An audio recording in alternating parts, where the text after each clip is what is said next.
All right, Court, feel free to entertain yourself with the next story. Thanksgiving is over, and it's now time to start talking Christmas meats, the roasts, ham, all that stuff. Molly, live this morning with a local butcher, getting the tips and tricks, because it's a lot of pressure, because you've got people coming over and you ruin it, or you overcook it, or it takes too long. It's a lot of pressure. It is so much pressure. Yeah, I mean, thank goodness we have Thanksgiving over with, not because the turkey's a lot of pressure, but the holiday dinner as well. And if you're, investing in really good meats that speak for themselves, you want to do them justice, don't you?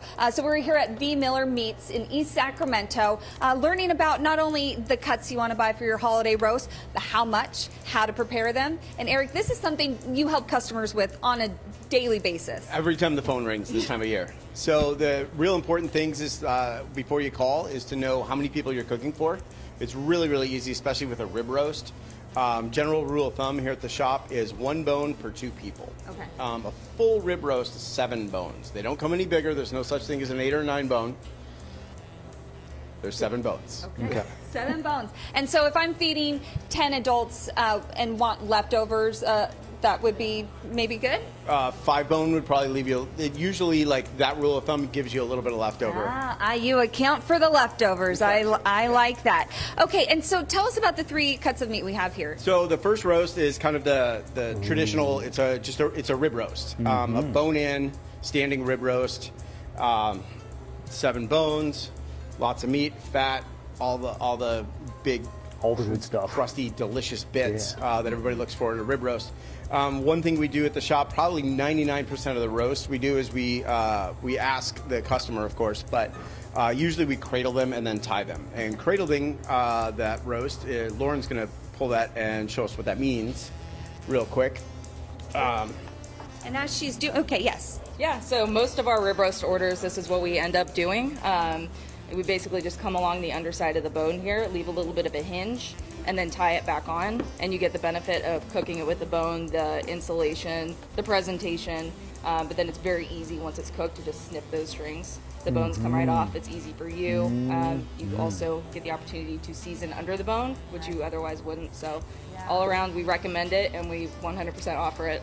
And by the way, if if you didn't totally catch that, come in and they'll explain it to you over again, how to cook it perfectly. Absolutely. Now let's talk about this meat, or this cut. This is one of my favorite ones. Not everybody wants the big fatty rib roast. Something for a smaller family, a smaller gathering. This is a Manhattan roast. And this time of year, everybody's already tired of this joke, but it's an SAT question. So a ribeye steak is to a rib roast what a New York strip is to a Manhattan roast. So this roast comes boneless. It's got a good fat cap on the top, so when you roast it, it gets all nice and crackly. It's a little bit leaner than a ribeye or a rib roast. The flavor on it is spectacular. It's really tender, and they're easier to cook, in my opinion. Okay, and then as Hanukkah approaches, this is a big one? Yeah, that's the brisket. That's a full brisket. It's about 14 pounds. Oh, moly. We are a little different than anybody else. You can take as much or as little of the brisket as you want. Most places, it's really just like, well, here's your brisket, and you're stuck with the whole thing. With us, we don't care if it's the point, the flat, whatever, how much or however little you want to do that. And you can work with us on the best way to cook that. We'll recommend, if you're braising it indoors, cool, use this end. If you're going to cook it outside, you're going to smoke it, you definitely want to lean towards the head of it. They are the holiday helpline, by the way, this holiday season for your Christmas dinner. And real quick, the most important question I have for you, Eric, the farmer's name. That's Lauren Poncha raised this one, all 3 of them, actually, and he's at Stemple Creek Ranch in Tamales.